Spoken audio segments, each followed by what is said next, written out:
భారత స్టాక్ మార్కెట్లను గతేడాది జనవరి 24న హిండెన్బర్గ్ రీసెర్చ్ కుదిపేసిన సంగతి తెలిసింది. అప్పుడు అదానీ గ్రూపుపై బాంబు పేల్చగా అదానీ గ్రూప్ స్టాక్స్ అన్ని కొద్ది రోజులు భారీగా పతనమయ్యాయి.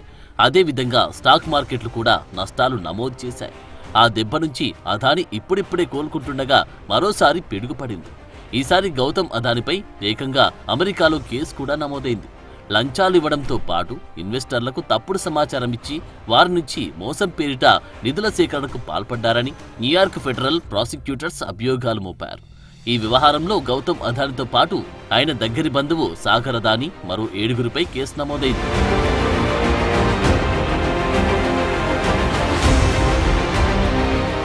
అదానీ దాని సబ్సిడరీలు 20 ఏళ్లలో $2 బిలియన్ పైగా లాభం పొందగల సౌరశక్తి సరఫరా ఒప్పందాల్ని పొందేందుకు భారత అధికారులకు దాదాపు $265 మిలియన్ లంచం ఇచ్చినట్లు ప్రాసిక్యూటర్లు ఆరోపించారు.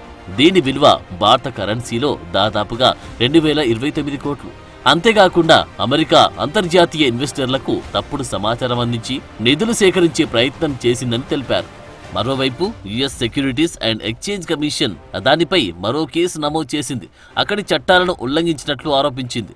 దీనిపై ఇప్పటివరకు అదానీ గ్రూప్ ఏ రకంగానూ స్పందించలేదు.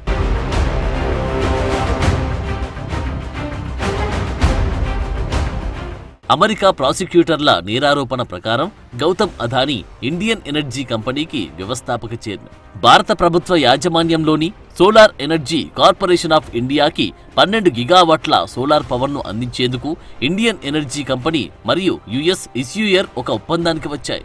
అయితే సోలార్ పవర్ను కొనుగోలు చేయడానికి భారత్లో కొనుగోలుదారులను భారత సోలార్ ఎనర్జీ కంపెనీ కనుగొనలేకపోయింది. భారత చట్టాల ప్రకారం కొనుగోలుదారులు లేకుండా ఒప్పందం ముందుకు సాగదు.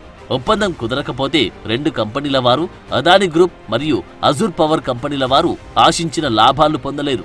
ఈ సమయంలో వీరు భారత ప్రభుత్వ అధికారులకు లంచాలివ్వడానికి ఒక ప్రణాళికను రూపొందించారు. ఈ ప్లాన్ ప్రకారం ప్రభుత్వ అధికారులు రాష్ట్ర విద్యుత్ పంపిణీ సంస్థలను భారత సోలార్ ఎనర్జీ కంపెనీ నుండి విద్యుత్ సరఫరా ఒప్పందాలను కుదుర్చుకునేలా ఒప్పించారు. ఇందుకు గాను వారు దాదాపు $265 మిలియన్ లంచంగా పొందారు.